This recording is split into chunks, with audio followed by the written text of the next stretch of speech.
অনেক টাকা, অনেক সম্পদ, টার্গেট ভিত্তিক অনেক দিন ধরে কষ্ট করে কষ্টার্জিত সম্পদকে আমরা সঞ্চয় করে থাকি। কিন্তু এই হজটা যে আমি কি শিখে যাব, এটা কিন্তু আমরা অনেকেই করি না, যার ফলে লক্ষ লক্ষ টাকা ব্যয় করে, পরিশ্রম করে, কষ্ট করে অনেকেই ভুল করে থাকেন, অনেকেই হজকে নষ্ট করে চলে আসেন। এই কারণেই আমাদেরকে কিন্তু হজটা শিখতে হবে। যে কোনো বিষয়ে আপনি আমল করতে যান না কেন, সেটা যদি ফরজ হয়ে থাকে, সেটা যদি অজিব হয়ে থাকে, তাহলে তার চেয়েও পূর্বের অজিব, তার চেয়েও পূর্বের ফরজ কি জানেন? তার চেয়েও পূর্বের ফরজ হলো সেই বিষয়টা সম্পর্কে আপনাকে নলেজ অর্জন করতে হবে, আপনাকে জ্ঞান অর্জন করতে হবে। আপনি সালাত আদায় করবেন, এটা একটা ফরজ ইবাদত। আপনি 5 ওয়াক্ত সালাত আদায় করবেন, এটা কি ফরজ কিনা? আপনি কিভাবে 5 ওয়াক্ত সালাত আদায় করবেন? তাহলে সেই ইলমটা অর্জন করাটা তার আগে ফরজ না তারপরে ফরজ? তার আগে ফরজ। হজ বিশেষ শ্রেণী মানুষের জন্য ফরজ। বিশ্বনবী মুহাম্মদ রাসূলুল্লাহ সাল্লাল্লাহু আলাইহি ওয়াসাল্লাম বলছেন, বুনিয়াল ইসলাম আলা খামস। ইসলামের স্তম্ভ হলো কি? 5টি। আমরা জানি থাকি এই 5টি স্তম্ভকে আমরা জানি। এর মধ্যে অন্যতম একটা রকম হলো ওয়াল হজ লিমান ইসতাতা ইলাইহি সাবিলা। এর মধ্যে একটি রকম হলো হজ ওই ব্যক্তির জন্য যে ব্যক্তি এর রাস্তার সামর্থ্য রাখে, অর্থাৎ এর খরচের সামর্থ্য রাখে। হজ সম্বন্ধে জন্য একজন মানুষকে কয়টি শক্তির সামর্থ্যবান হতে হবে? 1, তার সুস্থতা লাগবে। যে সুস্থতার ভিত্তিতে সে যেই জায়গা থেকে হজে যেতে চায়, সেই জায়গা থেকে হজের জায়গাগুলো সে পৌঁছার সামর্থ্য রাখে। যেই জায়গাতে সে হজ করবে সেখান থেকে তাকে কাবায় যেতে হবে, তাকে মিনায় যেতে হবে, তাকে আরাফায় যেতে হবে, তাকে মুজদালিফায় যেতে হবে, তাকে মাশআরে হারামে যেতে হবে, আবার মিনায় রিটার্ন আসতে হবে, আবার কাবায় আসতে হবে। এই যে পরিশ্রম, এই যে যাতায়াতটা, এটা করার মতন তার সামর্থ্য থাকতে হবে। শুধু টাকার সামর্থ্য থাকলে হবে না। এই সামর্থ্য যদি তার থাকে, তার সাথে এখন যেই জায়গাতে সে হজ করবে সেই জায়গা থেকে এই দীর্ঘ সফরের যে আর্থিক বিষয়গুলো আছে, এই আর্থিক বিষয়গুলো তার দেওয়ার মতো সামর্থ্য আছে। পাশাপাশি এই দীর্ঘ সময় যে সে তার ফ্যামিলি থেকে, তার কর্মস্থান থেকে, তার রুজির উপার্জনের জায়গা থেকে অনুপস্থিত থাকবে, এই অনুপস্থিতার জন্য তার ফ্যামিলি কোনো কষ্ট হওয়া চলবে না। তার ফ্যামিলি যে স্বাভাবিক প্রক্রিয়ায় চলতেছে, যে রুটিন মাফিক চলতেছে, সেই রুটিন যেন ব্যাহত না হয়। তার স্বাভাবিক জীবনযাত্রা ফ্যামিলির ঠিক আছে, অর্থ দিতে পারছে, তার শারীরিক সুস্থতাও রয়েছে। এই বয়োপ্রাপ্ত নারী এবং পুরুষের জন্য জীবনে একবার হজ ফরজ। কয়বার ফরজ? একবার হজ ফরজ। আর এই গুরুত্বপূর্ণ, জীবনে একবার এই যে ফরজ, যার এই সামর্থ্য আছে তার জন্য ফরজ। এই ফরজের আগের ফরজ হলো, এই কাজটি যখন সে সম্পাদন করতে যাবে, তাকে এই হজ সম্পর্কে সম্যক একটা ধারণা নিতে হবে। হজ কাকে বলে, হজের শর্ত কি, হজের অজিব কি, এর মুস্তাহাব বা জায়েজ বিষয়গুলি কি, এর সিফাত কি, তরিকা কি, কিভাবে সে হজ আদায় করবে, কিভাবে সে উমরা আদায় করবে, কোথায় কখন যাবে, সেখানে কি করবে, তা কি করা যাবে, কি করা যাবে না, এই বিষয়গুলো কোরআন এবং সুন্নাহ থেকে তাকে জানতে হবে। জানার পরে সে এই কাজে অগ্রসর হবে। আমরা কতজন মানুষ এই কাজে গিয়ে যাওয়ার আগে আমরা এই কোর্সটা কমপ্লিট করি নাকি? আমরা অধিকাংশ মানুষ আমরা করি না, বরং কোর্স তো দূরে থাক, অনেক ভাইয়েরা ফ্রি এর উপরে ট্রেনিং দিয়ে থাকে যে আপনারা আসেন, আমরা এর উপরে একটা সেমিনার, হজের উপরে একটা কর্মশালা করব, আপনারা আসেন। আমরা এত ব্যস্ত যে 2-3 ঘন্টার জন্য সেখানে গিয়েও শেখার আগ্রহ প্রকাশ করি না। কিন্তু আমরা কিন্তু হজে ঠিকই যাই। এই কাজটা করতে গিয়ে অনেক মানুষ ভুল করে থাকে। অতএব যারা আমরা হজ করার মতন গুরুত্বপূর্ণ এই ইবাদতে আল্লাহ আমাদের সামর্থ্য দিয়েছে, শক্তি তাদের দিয়েছে, যারা এখন আমরা এটা করতে চাই অথবা আগামীতে আমরা করতে যাব অথবা জীবনে অনেক সময় আমাদের করার একটা প্ল্যান আছে, তাদেরকে এই বিষয়ে খেয়াল রাখতে হবে। হজের বাস্তব চিত্র বিশ্বনবী মুহাম্মদুর রাসূলুল্লাহ সাল্লাল্লাহু আলাইহি ওয়াসাল্লাম তিনি দেখিয়ে দিয়েছেন। তিনি বাস্তব চিত্র দেখে দেওয়ার পরে বলছেন কি, খুযু আন্নী মানাসিকাকুম। যেমন রাসূল সাল্লাল্লাহু আলাইহি ওয়াসাল্লাম সালাত আদায় করেছিলেন, রাসূল সালাত আদায় করেছেন, আর রাসূলের ইমামতি করেছেন কে? জিবরিল আলাইহিস সালাম। জিবরিল আলাইহিস সালাম সালাত শিখিয়েছেন আল্লাহর কাছে। জিবরিল আল্লাহর কাছে ট্রেনিং নিয়ে মুহাম্মদ সাল্লাল্লাহু আলাইহি ওয়াসাল্লামকে সালাত শিখিয়েছেন। মুহাম্মদ সাল্লাল্লাহু আলাইহি ওয়াসাল্লাম এই সালাত সাহাবীদেরকে শিক্ষা দিয়েছেন। শিক্ষা দেওয়ার পরে তিনি বলেছিলেন, সল্লু কামা রাআইতুমুনি উসাল্লি, তোমরা যেভাবে আমাকে সালাত আদায় করতে দেখেছো ওইভাবে তোমরা সালাত আদায় করো। আল্লাহু আকবার। সেই সালাত কি আমাদের আছে নাকি? রাসূল সাহাবীদেরকে যে সালাত শিক্ষা দিলেন, যে সালাতটা তিনি জিবরিলের কাছ থেকে শিখলেন, জিবরিল শিখলেন স্বয়ং আল্লাহর কাছ থেকে, এই ওহী ভিত্তিক সালাত রাসূল বলেন, সল্লু কামা রাআইতুমুনি উসাল্লি, আমাকে যেভাবে সালাত আদায় করতে দেখেছো সেভাবে তোমার সালাত আদায় করো। দুর্ভাগ্য, সেই মক্কা সেই মদিনা থেকে সালাত আস্তে আস্তে বাংলাদেশের এই ভূখণ্ডে আসার পরে অনেক পরিবর্তিত হয়েছে, হয় নাই? হাজার হাজার মানুষের সৌভাগ্য হয় না রাসূল যেভাবে সালাত আদায় করেছেন সেভাবে সালাত আদায় করা। ঠিক তেমনই বিশ্বনবী মুহাম্মদুর রাসূলুল্লাহ সাল্লাল্লাহু আলাইহি ওয়াসাল্লাম তিনি হজ্জের কার্যক্রম সম্পাদন করেছেন। করার পরে তিনি কি বলেছেন?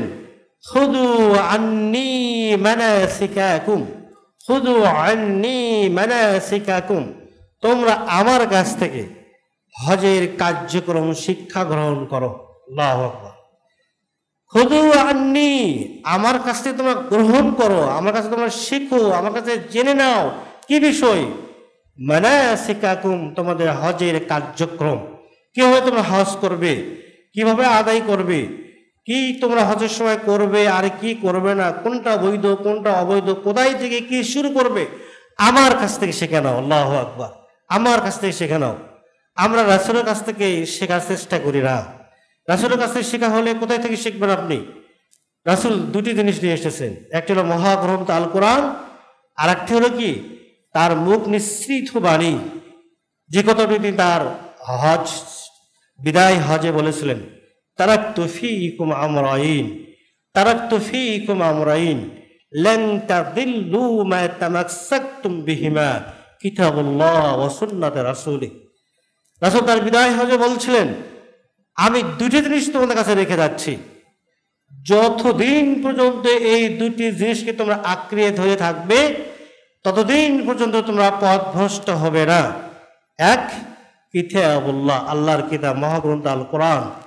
দুই, রাসূল সাল্লাল্লাহু হাদিস। তাহলে কি বোঝা গেল? যখনই মানুষ কোরআনকে বাদ দিয়ে অন্য কিছু গ্রহণ করবে আর হাদিসকে বাদ দিয়ে অন্য কিছু গ্রহণ করবে, তাহলে সেখানে তার পথভ্রষ্টতার সম্ভাবনা আছে। রাসূল চ্যালেঞ্জ দিয়ে বলতেছেন, লান তাদিল্লু, তোমরা কখনোই পথভ্রষ্ট হবে না যদি এই দুটি জিনিস গ্রহণ করো, একটি হলো মহাগ্রন্থ আল কোরআন আর একটি হলো হাদিস।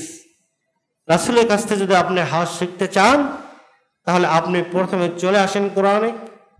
কোরআনে হজের কোর্স বিশাল বড় না, বিশাল কোরআনের মধ্যে মাত্র 8টি আয়াত পাবেন যেখানে আল্লাহ রাব্বুল আলামিন হজ বিষয়ক ডাইরেক্ট কথা বলছেন। 8টি আয়াত পাবেন। তাহলে 8টি আয়াত শেখা কি খুবই কঠিন? একজন মানুষ তার 40 বা 50 বছর বয়সে, সাধারণত বাংলাদেশের প্রেক্ষাপটে বৃদ্ধ বয়সে তারা হজে যায়, আর এই দীর্ঘ সময়ের মধ্যে কোরআনের 8টা আয়াত তার পক্ষে জানা সম্ভব না। আমার তো মনে হয় যারা এই দেশ থেকে হজে যান সাধারণ পর্যায়ে যে মানুষগুলা, তারা একটা আয়াতও জানেন কিনা আমার সন্দেহ হয়। 8টা আয়াতে দূরে থাক, একটা আয়াত যে শুরু থেকে শেষ পর্যন্ত শুদ্ধ করে পড়া, এবং ওই আয়াতে অন্তর্নিহিত তাৎপর্যটা কি সেটা জানা এবং সে অনুযায়ী আমল করা সাধারণ পর্যায়ের একজন মানুষ অনেকেই এটা জানেন না, অথচ এটা জানা কি অসম্ভব না। মাত্র 8টি আয়াত, আপনি যদি 8টি আয়াত জানেন তার মোটামুটি হজের উপরে ভালো একটি ধারণা আপনি পাবেন। এরপর আপনি চলে যান হাদিসে। হাদিসে প্রত্যেকটি হাদিসের গ্রন্থে কিতাবুল হাজ নামে একটা অধ্যায় আছে। আমি এত বড় হাদিস আপনাকে দেখতে বলবো না। একজন সাধারণ মানুষ যদি বিশ্বনবী মুহাম্মদ রাসূলুল্লাহ সাল্লাম কিভাবে হজ করলেন, তিনি হজ করেন নাই? তিনি যে হজ করছেন এটা কি হাদিসে নাই?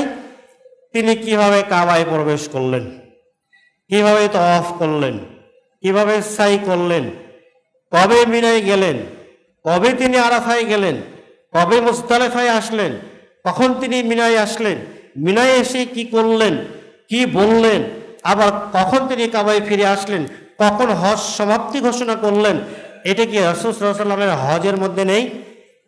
তাহলে একটা অধ্যায় হাদিসের ভেতর থেকে আমি উৎসাহিত করবো যারা হজ করতে চান, কিতাবুল হাজ থেকে বা হজ বই থেকে, হাদিস গ্রন্থরাজি থেকে বিশাল অধ্যায় আপনার না দেখে আপনি শুধুমাত্র মুহাম্মদুর রাসূলুল্লাহ সাল্লাল্লাহু আলাইহি ওয়াসাল্লাম তার যে হজটা ছিল আপনি এটা একটু দেখেন। আপনাদের এটাই দেখে অনুধাবন করতে পারেন, শিখতে পারেন, জানতে পারেন, অন্তত পক্ষে আপনার লক্ষ লক্ষ টাকা খরচ করে সেই কাবায় গিয়ে মক্কায় গিয়ে আবার বাংলাদেশে ফিরে আসার আপনার এই টাকাগুলো অনর্থ নষ্ট হয়ে যাবে না।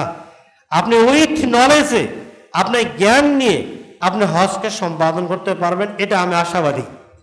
তাহলে আপনি কোরআন থেকে আয়াতগুলো জানবেন আর হাদিস থেকে অন্তত পক্ষে একটা চ্যাপ্টার জানবেন, সেটা হলো বিশ্বনবী মুহাম্মদ রাসূলুল্লাহ সাল্লাল্লাহু আলাইহি ওয়াসাল্লাম কিভাবে হজ করতেন, সিফাত ও হাজ্জিন নবী সাল্লাল্লাহু আলাইহি ওয়াসাল্লাম, রাসূল সাল্লামের হজ এবং ওমরাত এই রূপরেখাটাই কি ছিল আপনি এটা আয়ত্ত করবেন। আর এটা আয়ত্ত করা অসম্ভব কিছু না।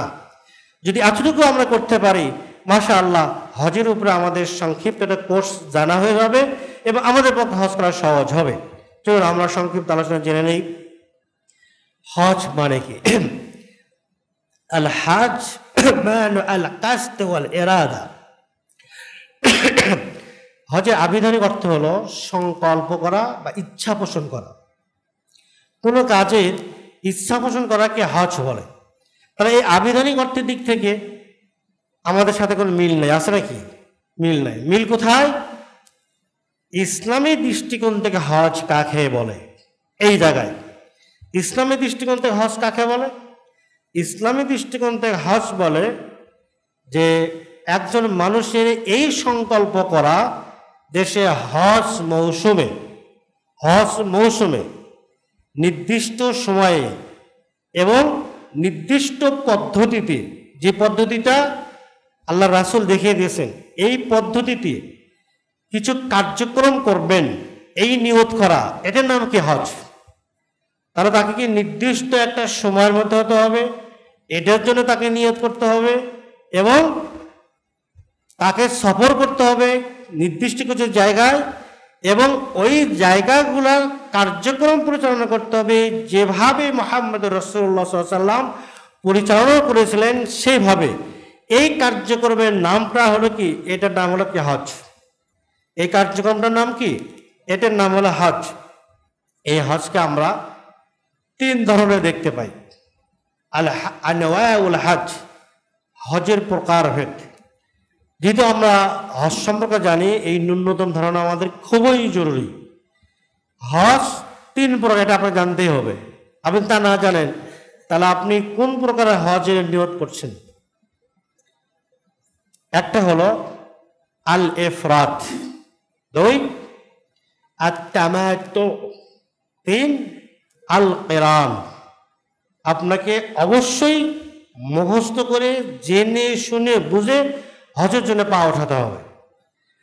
এক হলো আল ইফরাদ। ইফরাদ মানে কি? ইফরাদ মানে একক। আরবিতে ইফরাদ বলা কি ফার্দ বা আল ইফরাদ মানে কি এক। যেমন তাওহীদের সংজ্ঞায় আমাদের সেটা বলে থাকে মা হুয়া তাওহীদ। তাওহীদ মানে কি? এই তাওহীদ মানে হলো আল ইফরাদ, কোনো কিছুকে একক হিসেবে গ্রহণ করা। তার মানে ইফরাদুল্লাহি সুবহানাহু ওয়া তাআলা ফি উলুহিয়াতিহি ওয়া রুবুবিয়াতিহি ওয়া আসমাই ওয়া সিফাতিহি, আল্লাহ রাব্বুল আলামিনকে তার নাম গুণে তার ক্ষমতায় ইফরাদুল্লাহ, আল্লাহকে ইফরাদ মনে করা, একক মনে করা। সেই জায়গা থেকে আল হজ আল ইফরাদ, হজে ইফরাদ, হজে ইফরাদটা হলো এই হজের মৌসুমে। হজের মৌসুম কি? আল্লাহ রাব্বুল আলামিন বলেন ইয়াসআলুনাকা আনিল আহিল্লা, এবং আল্লাহ রাব্বুল আলামিন কি আশহুরুল হুরুম, এবং হজের মাস সম্পর্কে ক্রমেই বলা হয়েছে। সংক্ষেপ কথা, এই মাসগুলো 3টা মাস, শাওয়াল, যুলকাদা, যুলহজ। কয়টি মাস? হজের মাস হলো কি 3টি, শাওয়াল, তারপরে কি যুলকাদা, যুলহজ। এই 3টি মাসের মধ্যে হজের নিয়ত করতে হবে। তখন হজে ইফরাদটা কি? হজের ইফরাদ হলো ওই ব্যক্তির হজ যিনি কেবলমাত্র হজের জন্যই নিয়ত করেছেন, উনি উমরা করবেন না, উনি উমরা করবেন না। তার মানে হজ শুরু হয় কবে? হজ শুরু হয় জিলহজ মাসের 8 তারিখে। জিলহজ মাসের কি 8 তারিখে শুরু হয়, শেষ হয় কবে? জিলহজ মাসের 12 অথবা 13 তারিখ। হজের কার্যক্রমগুলো মাত্র স্বল্প কয়েকটা দিন। আপনার জিলহজ মাসে 8, 9, 10, তারপরে কি 11, 12, 13, আপনি 12 তারিখও শেষ করে দিতে পারেন। যদি না পারেন 13 তারিখ পর্যন্ত যেতে পারেন। তাহলে কয়দিন হলো? 8, 9, 10, 11, 12, 13, এই 5-6 দিন। এটি হলো কি হজের মূল সময়। হজে ইফরাদ হলো ওই ব্যক্তির হজ যিনি হজের নির্দিষ্ট টাইমে, যখন হজ শুরু হতে যাচ্ছে, শুধু ইফরাদ হজে ধরে সে নিয়ত করবেন এবং স্ব জায়গা থেকে, মক্কার আশেপাশে যারা এখন অবস্থান করতেছেন তারা সেই জায়গা থেকে ইহরাম বেঁধে হজের কার্যক্রম দিকে অগ্রসর হবেন। এইটার নাম হলো হজ ইফরাদ, অর্থাৎ শুধু উনি হজ করবেন। হজের তামাত্তু, তামাত্তু মানে কি উপকৃত হওয়া, লাভবান হওয়া। তামাত্তু মানে কি লাভবান হওয়া বা এনজয় ভোগ করা। এটা হলো যে আপনি দুটি জিনিসকে একত্রিত করতে পারবেন। প্রথম হলো আপনি হজের মাসে অর্থাৎ শাওয়াল, যুলকাদা এবং যুলহজ, এই 3 মাসের যে কোনো সময়ে গিয়ে আপনি হজ এবং ওমরার নিয়তে আপনি কাবায় প্রবেশ করলেন, মিকাতের প্রবেশ করলেন। প্রবেশ করার পরে প্রথমে আপনি ওমরা সম্পাদন করবেন। কি সম্পাদন করবেন? ওমরা। এরপরে ওমরা কার্যক্রম শেষ করার পরে আপনি ফুল ফ্রেশ হয়ে যাবেন, যেমন সাধারণ মানুষ হয়ে থাকে, একদম সিভিল হয়ে যাবেন। এবং যা আপনার জন্য হারাম ছিল সব আপনার জন্য হালাল, সব আপনার জন্য হালাল। এখন আপনি যে জায়গায় অবস্থান করতেছেন, যে বাসায় অবস্থান করতেছেন, এই জায়গা থেকে আপনি 8 তারিখে, জিলহজ মাসের 8 তারিখে সেই হোটেল থেকে, সেই বাসা থেকে, সেই কর্মস্থান থেকে, অথবা আপনার সেই আত্মীয়তার সেই হাউস থেকে আপনি কি করবেন? ইহরাম বেঁধে আবার হজের জন্য হজের কার্যক্রম শুরু করবেন। তাহলে আপনি 2টা কাজ করতেছেন একটা সফরে। একটা হলো আপনি ওমরা, পাশাপাশি কি হজ, ওমরা এবং পাশাপাশি কি হজ। একে তামাত্তু, এই জন্য আপনি 2টি কাজ করতেছেন। 2টি কাজের মধ্যে আপনি বিরতি পাচ্ছেন। সেটা হলো আপনি ওমরা সম্পাদনের পরে দীর্ঘ সময় অথবা কয়েকদিন, হজের সময় যে কদিন বাকি আছে, ফুললি আপনি সেফ আছেন, যে কোনো কাজ করতে পারবেন। আপনি সাধারণ মানুষ, যে মনে করুন এই মুহূর্তে যারা বাংলাদেশ থেকে যারা হজে যাচ্ছেন, তারা কি জিদ্দা থেকে মক্কায় পৌঁছার পরে কি হজ করে চলে আসবে? না, আসতে পারবে না। এখন যারা যাচ্ছেন তারা অপেক্ষা করবেন কবে? ওই 8ই জিলহজ পর্যন্ত, তাই কি না? তা 8ই জিলহজ পর্যন্ত অপেক্ষা করতে হবে। তাহলে কতদিন অপেক্ষা করতে হবে? একটি দীর্ঘ সময় তাদের অপেক্ষা করতে হবে। এখন দেখা গেল যে এইভাবে যেতে যেতে কোনো মানুষ জিলহজ মাসে 8 তারিখের 2 দিন বা 3 দিন আগেও গেল, তাও তো তার হাতে কিছু টাইম আছে। এই টাইমে কি সে তার ওমরা করার পরে একবারে সে সাধারণ মানুষ হয়ে যাবে, যা তাদের নিষিদ্ধ ছিল সব করতে পারবে, এবং 8 তারিখ থেকে সে তার হজ স্টার্ট করবে। এটি হলো কি তামাত্তু। তাহলে ইফরাদ শুধুমাত্র হজ করাকে বলে, আর তামাত্তু ওমরা এবং হজ আগে ওমরা সম্পাদন করে যথা টাইমে নির্দিষ্ট টাইমে হজ শুরু করা, এর নাম কি হজ্জে তামাত্তু। হজ্জে তামাত্তু, হজ্জে কিরান। কিরান মানে কি মিলানো। কিরান শব্দ অর্থ কি কোনো জিনিসকে মিলানো, জয়েন্ট করা। এটাও হজ এবং ওমরা একত্রিত করা।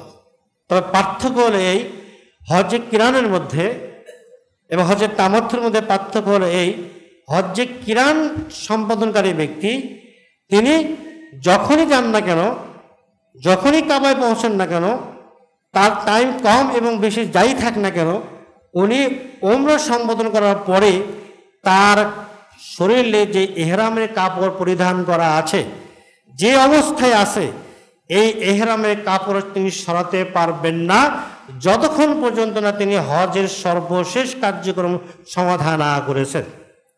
এবং হজের জন্য যা নিষিদ্ধ কার্যক্রম তা তার জন্য এখনো নিষিদ্ধ, কারণ সে এহরাম অবস্থায় রয়েছে। তার এই লোক হজ এবং ওমরা একসাথে করছে, কিন্তু সে তার জন্য এইটা বেছে নিয়েছে যে সে প্রথমে আগে ওমরা করবে, এরপরে সে এহরাম খুলবে না, সে স্বাধীন হবে না, সে মুক্ত হবে না, এহরাম অবস্থায় থাকবে। এবং এরপরে হজের সময় এই এহরামকে নিয়েই সে হজ সম্পাদন করবে। এটার নাম হলো কিরান। তুলনামূলক এটা একটি কঠিন না। যেমন বাংলাদেশের পক্ষে একজন মানুষ হজ করতে যাবে, সে দীর্ঘ 1 থেকে 1.5 মাস বা 1 মাস 10 দিন বা 5 দিন বা 15-20 দিন সে টাইম পাচ্ছে। যদি কিরানকারী হয়ে থাকে তাহলে তাকে এই এহরামের কাপড় পরিধান অবস্থায় এবং হজের জন্য তার নিষিদ্ধ কার্যক্রম তাকে মেনে নিয়েই এহরামের কাপড় পরেই তাকে থাকতে হবে, ঠিক আছে? এবং সে কোনো মুক্ত হতে পারবে না। আর তামাত্তুকারী সে কাবায় গিয়েই তার মানে ওমরা সম্পাদন করার পরে সব কাজ করতে পারবে। যদি তার ফ্যামিলি নিয়ে যা থাকে, তাহলে ফ্যামিলির সাথে তার বাড়িতে যে কাজ করা বৈধ ছিল, তার হোটেলও এখন সেই কাজ করা তার জন্য বৈধ আছে, কোনো সমস্যা নাই। কিন্তু হজ্জে কিরানকারী এই কাজ সে করতে পারবে না, এই কাজ সে করতে পারবে না, তার জন্য নিষিদ্ধ থাকবে। এবং সে হালাল হয়ে যাবে, হজ থেকে মুক্ত হয়ে যাবে কখন? যখন হজের কার্যক্রম শেষ হয়ে যাবে। এর সংক্ষেপ হজের 3টে প্রকার। মনে রাখবেন, একটা হজ হলো হজ্জে ইফরাদ, হজ্জে তামাত্তু এবং হজ্জে কিরান। আপনি বলবেন আমরা কোনটা করব? আপনার জন্য সহজ যা হয় সেটা করতে পারেন।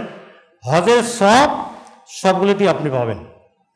আল্লাহ রাসূল কে বলছেন, যে ব্যক্তি হজ করলো এবং সে কি করলো না, ফালা রাফাসা ওয়ালা ফুসুকা, সে কোনো পাপাচার করলো না, অশ্লীলতা করলো না, কোনো অন্যায় কোনো কাজ করলো না, এই লোক এত মর্যাদাবান আল্লাহর কাছে, এতই নিষ্পাপ যেন হজ সমাপ্তির পরে সে তার বাসায় ফিরে এসে কেমনভাবে তার মা যেদিন তাকে দুনিয়ায় ভূমিষ্ঠ করেছিল ওই দিন যেন তার শরীরে পাপের কোনো ছোঁয়া ছিল না। হজ সম্পাদনকারী ব্যক্তি যার হজকে আল্লাহ কবুল করিয়ে থাকেন, এই ব্যক্তি পাপ থেকে এমন নিষ্পাপ হয়ে যান। আল্লাহু আকবার। আপনি যে হজই করেন না কেন, আপনি এই সবগুলো পেয়ে থাকবেন। তবে পৃথক পৃথক হজের এই 3টি পদ্ধতিগত দিক থেকে কিছু জায়গায় কিছু কিছু নিয়ম পদ্ধতির পার্থক্য আছে মাত্র। তবে ফজিলতের দিক থেকে, সওয়াবের দিক থেকে, মানের দিক থেকে আপনি সব পেয়ে থাকবেন। বাংলাদেশ থেকে আমরা যারা হজে যাই তারা সাধারণত কি করে থাকি, আমরা হজের তামাত্তু করে থাকি। আমাদের মনে রাখতে হবে কি, আমরা যে হজটা করে থাকি এই হজটার নাম কি, হজ্জে তামাত্তু। এই জন্য আমরা হজের তামাত্তুর সময় যখন আমরা এহরাম বাঁধবো তখন সেটা হোক না এয়ারপোর্ট থেকে, আপনি তখন বলবেন কি আল্লাহ লাব্বাইকা বিহাজ্জিন ওয়া উমরা, আল্লাহুম্মা লাব্বাইকা বিউমরা ওয়া হজ, আপনি বললেই হবে। অর্থাৎ আল্লাহ আমি এই নিয়ত করতেছি যে আমি হজ এবং উমরা করব, এটা কি তামাত্তু। এরপর আপনি লাব্বাইক আল্লাহুম্মা লাব্বাইক লাব্বাইক লা শারীকা লাকা লাব্বাইক ইন্নাল হামদা ওয়া নি'মাতা লাকা ওয়াল মুলক লা শারীকা লাক, এই তালবিয়া আপনি পাঠ করবেন। অর্থাৎ তালবিয়া যে কোনো হজ করেন না কেন আপনি এই তালবিয়া পাঠ করবেন। তবে পৃথক হজের জন্য নিয়ত কি, আপনি যদি শুধু হজের নিয়ত করেন ইফরাদ, তাহলে আপনি বলবেন আল্লাহ আমি শুধু হজের নিয়ত করি, আল্লাহুম্মা লাব্বাইকা বিহজ, আমি শুধু হজের নিয়ত করছি। আর যদি আপনি তামাত্তু করেন তাহলে উমরা এবং হজকে অ্যাটাচড করবেন। এরপর আপনি এই তালবিয়া পাঠ করতে থাকবেন। এই হলো হজের প্রকারভেদ। আমরা যেহেতু টাইম খুব কম পাবো, আমরা একটু দেখি যে এই তামাত্তু হজটা আমরা কিভাবে সম্পাদন করব। যেহেতু বাংলাদেশ থেকে অধিকাংশ মানুষ আমরা এই তামাত্তু হজ করতে যেয়ে থাকি, মনে রাখতে হবে যে প্রথম আপনি কি করবেন, উমরা করবেন। সেকেন্ড কাজ আপনি কি করবেন, হজ করবেন। তাহলে আপনি প্রথম যে কাজ হলো যে আপনি হজের নিয়ত করবেন, হালাল রুজি সঙ্গে রাখবেন। মনে রাখবেন কোনো কর্মে হারাম রুজি রাখবেন না। আপনি হজে গেলে এবং কি কাবায় গিয়ে এবং কি আরাফার ময়দানে গিয়েও যদি আল্লাহর কাছে দোয়া করেন আর আপনার যদি হারাম পয়সা থাকে তাহলে কিন্তু আপনার দোয়া আল্লাহ কবুল করবেন না। কে বলছেন? বিশ্বনবী মুহাম্মদ রাসূলুল্লাহ সাল্লাল্লাহু আলাইহি ওয়াসাল্লাম বলছেন, সহিহ মুসলিমে, সময়ের অভাবে আমি সেই হাদিস থেকে যাচ্ছি না। অতএব আপনার হজের জন্য অর্জিত সম্পদ 100% আপনার হালাল হতে হবে। কোনো অবৈধ টাকা এই জায়গায় আনা চলবে না। এরপর আপনি নির্দিষ্ট সময়ে নির্দিষ্ট জিনিসপত্র নিয়ে আপনি হজের সফর শুরু করবেন। আপনি মিকাতে যাওয়ার আগে, অর্থাৎ মিকাত থেকে আপনি ইহরাম শুরু হবে।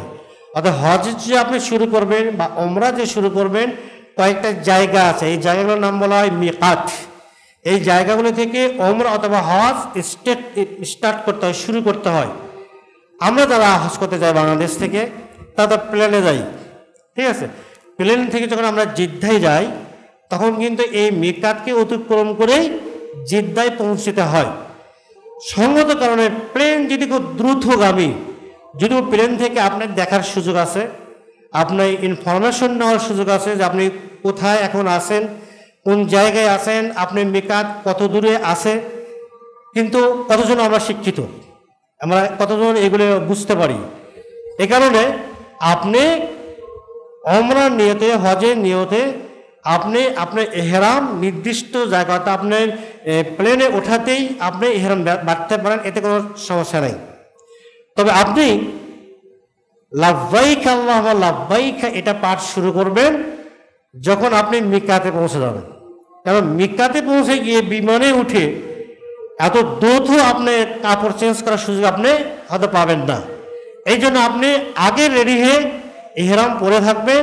আপনি যথাসময়ে জানতে পারবেন যে আমরা এখন মিকাত অতিক্রম করতে যাচ্ছি, তখন আপনি তালবিয়া পাঠ শুরু করবেন।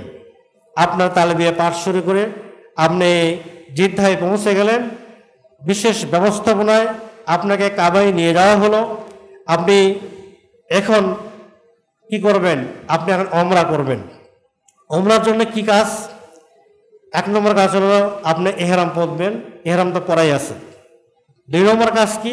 কাবায় আপনি তাওয়াফ করবেন। তাওয়াফ মানে হাজরে আসওয়াদ থেকে শুরু করে চক্কর দিয়ে আবার হাজরে আসওয়াদে আপনি আসবেন। এভাবে 7টি চক্কর আপনি দেবেন, এর নাম হলো কি তাওয়াফ। আরেকটি কাজ কি? সাই আছে। আপনি সাফা এবং মারওয়া, ইন্নাস সাফা ওয়াল মারওয়াতা মিন শাআইরিল্লাহ আছে কিনা? আল্লাহ যেখান থেকে শুরু করছেন সাফা, এখান থেকে আপনি কি করবেন?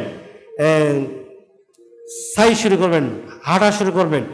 মাঝখানে একটি জায়গা আছে যে জায়গায় আপনার দ্রুত যেতে হবে, এটাকে আপনি চিনতে হবে না, এটা চিনে দেওয়াই আছে। ওখানে গেলেই আপনি বুঝবেন যে এই নির্দিষ্ট জায়গাটাকে আপনি একটু দৌড়ে যেতে হবে।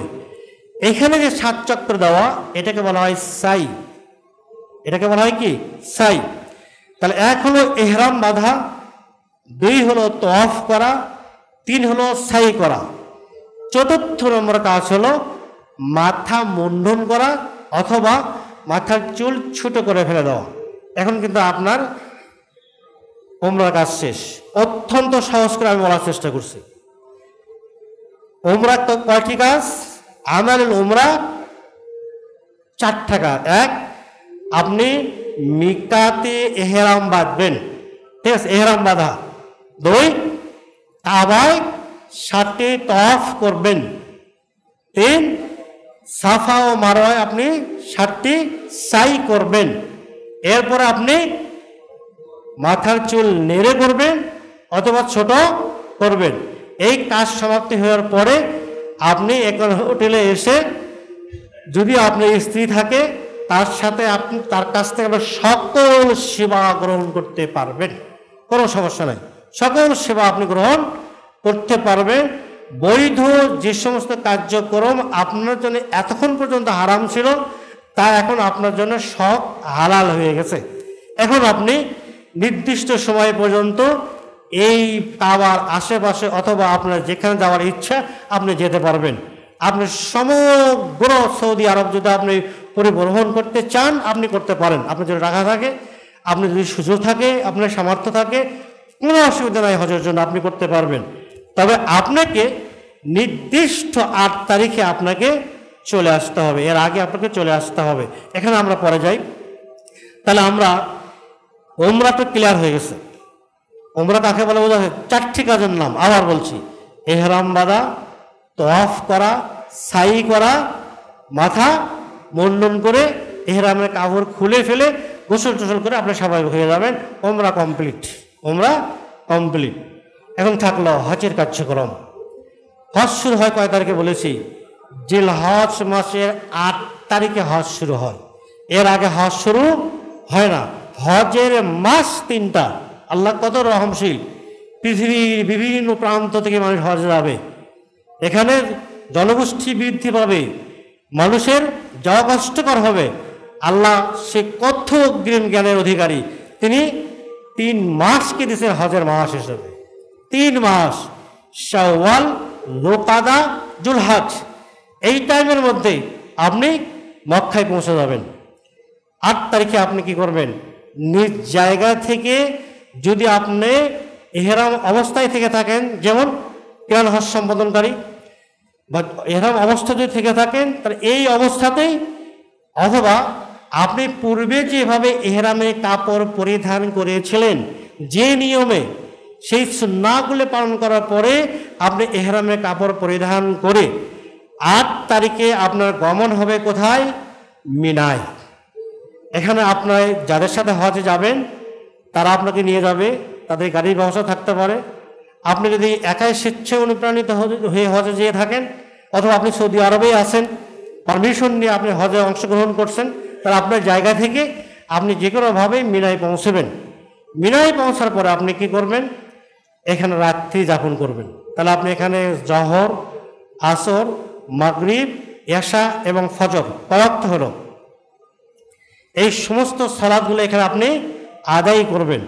বিশ্বনবী মুহাম্মদুর রাসূলুল্লাহ সাল্লাল্লাহু আলাইহি সাল্লাম এই জায়গায় এই সালাতগুলো কসর করতেন, অর্থাৎ 4 রাকাত বিশিষ্ট সালাতগুলো তিনি 2 রাকাত পড়তেন, তথা জহরে 2 রাকাত পড়তেন, আসরে 2 রাকাত পড়তেন, এশার 2 রাকাত পড়তেন, মাগরিব মাগরিবের মতো করে পড়তেন, ফজর ফজরের মতো করে পড়তেন। দুর্ভাগ্য, বাংলাদেশ থেকে আমরা যারা হজে যাই তারা কিন্তু কসর করি না। আমরা কি করে থাকি? আমরা নেকির আশায় একেবারে 4 রাকাত করে সব কিছু পড়ে থাকি। কিন্তু বিশ্বনবী মুহাম্মদ রাসূলুল্লাহ সাল্লাল্লাহু আলাইহি ওয়াসাল্লাম তিনি কসর পড়তেন, তিনি কসর পড়তেন। তাহলে মিনার কার্যক্রম হলো যে আপনি 8 তারিখেই মিনায় গিয়ে এই নামাজগুলো কসর করে পড়বেন, তালবিয়া পাঠ করবেন এবং বেশি বেশি করে জিকির আজকার করবেন। এই সময় হজে যারা যান তারা অনেক সময় খাদ্য সরবরাহ করেন না। তাদের এই সমস্ত কোম্পানিগুলা বা এই সমস্ত ফাউন্ডেশন বা দলগুলা অনেক সময় খাবার ব্যবস্থা করেন না।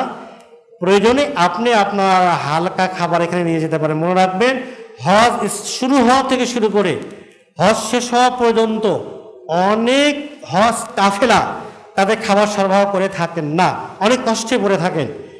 এক্ষেত্রে অনেক সময় খাবার এখানে পাওয়া যায়, অথবা আপনি খাবার নিয়ে যাবেন, আপনি কারোর তোয়াক্কা করবেন না।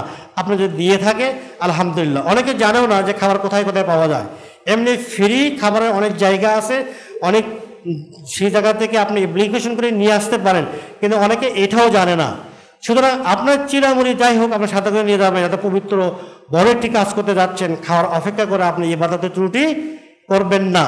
আপনি এই সময় জিকির আজকার করবেন। এরপর আপনার কি কাজ? মিনায় আপনি রাত যাপন করলেন, 8 তারিখে আসলেন, এখন 9 তারিখ, 8 তারিখে রাত মিনায় থাকলেন। 9 তারিখে ফজরের পরে সূর্য উদয় হওয়ার পর এখনকার কাজ হলো আপনাকে আরাফায় যেতে হবে। এটাই হলো হজ। তখন মিনায় ফজরের পরে সূর্য উদয় হওয়ার পরে আপনি এই জায়গায় থেকে মিনায় যাবেন, এই আরাফায় যাবেন। আরাফায় গিয়ে কি করবেন? সূর্য পশ্চিম দিকে ঢলে যাওয়া পর্যন্ত, ঠিক আছে, আপনি যে জায়গায় থাকেন আপনার জন্য যে জায়গায় করা আছে সেখানে অবস্থান করবেন, বেশি বেশি করে দোয়া আজকার করতে থাকবেন। এই সময় ইমাম সাহেব তিনি কি করবেন? সালাত আদায় করবেন, খুতবা দেবেন, ঠিক আছে। এক্ষেত্রে কসর সালাত, আমাদের দেশের লোকেরা কসর পড়ে থাকে না। সূর্য ডোবার আগ পর্যন্ত, সূর্য ডোবার আগ পর্যন্ত যত কানুতি মিনিতে আছে, যত চাওয়া পাওয়া আছে, যত প্রার্থনা আছে, এই জায়গায় আপনি করবেন। এটার নাম কি? আরাফা। আল হাজ বিল আরাফা। এটা কি? জিলহজ মাসের 9 তারিখ, জিলহজ মাসের 9 তারিখ এই জায়গায় আরাফা আপনি অবস্থান করবেন এবং আপনার যত চাওয়া পাওয়া আছে আপনি আল্লাহর কাছে চাবেন। এরপর আপনি সূর্য ডোবার পরে এখান থেকে বের হবেন। বের হয়ে সূর্য ডুবে গেছে আজান আপনি শুনছেন, এই তাকওয়া পরহেজগারি আপনি দেখাবেন না যে আমি মাগরিব সালাত আদায় করে বের হই না। আপনি মাগরিব সালাত আদায় করবেন না, কারণ বিশ্বনবী মুহাম্মদ রাসূলুল্লাহ সাল্লাম সূর্য ডোবার পরে এখান থেকে বের হয়েছেন, মুজদালিফায় গিয়ে তিনি রাত্রি যাপন করেছেন এবং এইখানে গিয়ে তিনি মাগরিব এবং এশার সালাত একত্রিত করে পড়েছেন। সুতরাং আপনি যদি রাসূলের হজ করতে চান তাহলে আপনাকেও আরাফা থেকে সূর্য অস্তমিত হওয়ার পরে বের হতে হবে। চাই আপনি আপনার গাড়িতে হোক, কত ব্রজ হোক, যেভাবে আপনি গিয়েছেন আপনার সাধ্য মতো আপনি মুজদালিফায় এসে অংশগ্রহণ করবেন এবং এখানে এসে আপনি মাগরিব ও এশার সালাত আদায় করবেন। তবে মনে রাখবেন এখন অনেক ভিড়, মানুষের কি লক্ষ লক্ষ মানুষের অবস্থান, যে এমনটি হয় যে আপনি আরাফা থেকে মুজদালিফায় আসতেই আপনার ফজর হয়ে যাবে, তাহলে আপনি কি করবেন? তাহলে রাত 12টা পর্যন্ত আপনি অপেক্ষা করবেন। 12টা পর্যন্ত আপনি মাগরিব এবং এশার সালাতকে বিলম্বিত করবেন। যেখানে কি মধ্যরাত হয়ে যাচ্ছে সেখানে এসে আপনি মাগরিব এবং এশার সালাত আদায় করবেন, যদিও আপনি মুজদালিফায় আসতে না পেরে থাকেন। স্বাভাবিক প্রক্রিয়ায় আপনি মুজদালিফায় আসবেন, যদি না পারেন তাহলে 12টা পর্যন্ত আপনি অপেক্ষা করবেন। আরাফায় আপনি সালাত আদায় করবেন না মাগরিব।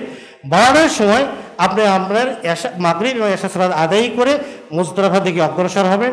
মুজদালিফায় এসে আপনি রাত্রি যাপন করবেন। এরপরে আপনি ফজর সালাত আদায় করে মাশআরে হারাম নামে একটি জায়গা আছে, আপনাকে দেখে দেওয়া হবে। সেখানে গিয়ে আপনার যত দোয়া আছে আল্লাহর কাছে আপনি করতে পারবেন। মাশআরে হারাম থেকে আর একটু অতিক্রম করলেই আপনার সেই পরিচিত জায়গা, যে জায়গা থেকে আপনি আরাফায় গিয়েছিলেন, সেটি হলো মিনা। এই মিনায় গিয়ে আপনি জামরাতুল আকবার, সবচেয়ে বড় যে জামরা, এখানে গিয়ে আপনি 7টি কঙ্কর নিক্ষেপ করবেন। এই দিনে আপনি কি করবেন? কোরবানির জন্য টাকা দিয়ে থাকলে তাহলে কোরবানি আপনার হয়ে গেছে। এরপর আপনি মাথা মুন্ডন করবেন। সময় থাকলে আপনি কাবায় গিয়ে তাওয়াফ করে আসতে পারবেন। যদি সময় না থাকে তাহলে আপনি এই দিন, মিনার এই দিনে আপনি কি করবেন? কোরবানি কমপ্লিট করবেন। এরপর আপনি কি কঙ্কর নিক্ষেপ করবেন, আপনি মাথা মুন্ডন করবেন, আপনার ইহরামে কাফর আপনি খুলে হালাল হয়ে গেছেন। তবে এই হালালটা আংশিক, এখনো আপনি স্ত্রীর সাথে কি করতে পারবেন? এনজয় করতে পারবেন না যতক্ষণ পর্যন্ত আপনি কাবায় কার্যক্রম সম্পাদন না করছেন। কাবার এই কার্যক্রম আপনি ওই তারিখ থেকে শুরু করে আইএমআই তাশরিকের মধ্যে করলে হয়ে যাবে। এখন আপনার কাজ কি? মিনায় অবস্থান করা। বাঙালি মানুষ জেনে রাখবেন, আমাদের দেশের ভাইয়েরা মনে রাখবেন, আমাদের ভাইয়েরা তো অনেক সুখী, তারা এসি রুমে থাকে, ভালো হোটেলে থাকে, 5 স্টারে থাকে। কিন্তু বিশ্বনবী মুহাম্মদ রাসূলুল্লাহ সাল্লামের মতন আল্লাহর নির্বাচিত নবী, সর্বশেষ নবী মুহাম্মদ রাসূলুল্লাহ সাল্লাল্লাহু আলাইহি ওয়াসাল্লাম, তিনি আইএমআই তাশরিকের এই দিনগুলো মিনায় ছিলেন, যেদিন এসির ব্যবস্থা ছিল না, যেদিন উত্তপ্ত গরম ছিল, যেদিন অত্যন্ত পদ ব্যবস্থা কষ্টকর ছিল। এই দিন মুহাম্মদ রাসূলুল্লাহ সাল্লাল্লাহু আলাইহি ওয়াসাল্লাম মিনাই থেকে তিনি কি এই 3 জামরায় 7টি করে পঙ্খর নিক্ষেপ করতেন, পঙ্খর নিক্ষেপ করতেন। সেটা আপনি 10 তারিখ, 11 তারিখ, 10 তারিখ তো করলেন, 12 তারিখ পর্যন্ত করতে পারেন, করে আপনি চলে যেতে পারেন, অথবা আপনি 13 তারিখ পর্যন্ত করতে পারেন। 13 তারিখের পরে আর কোনো কার্যক্রম নাই।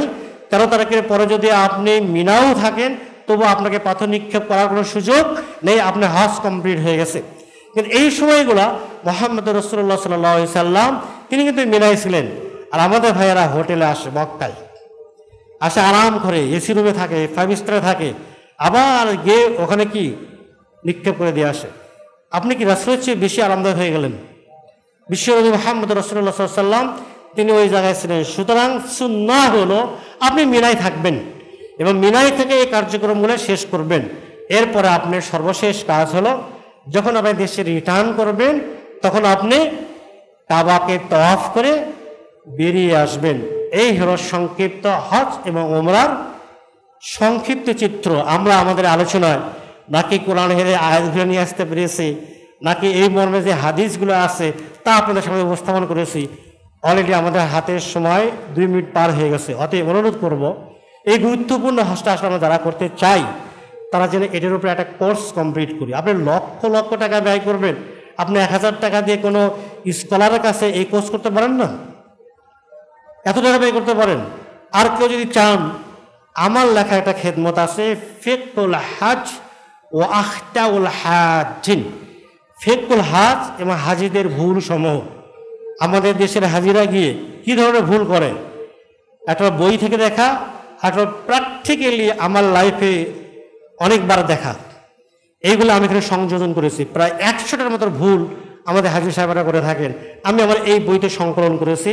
এবং হজের ফিকহুল হজ, হজের এই ফিকহি বিষয়, ওয়াজিব, মুস্তাহাব, জায়েজ, কখন ফিদিয়ে দিবেন, কখন দিবেন না, নানান বিষয়গুলো এখানে আমি নিয়ে এসেছি। কেউ চাইলে বিলাল ভাইয়ের কাছে যোগাযোগ করে আমাদের বইটা সংগ্রহ করতে পারেন।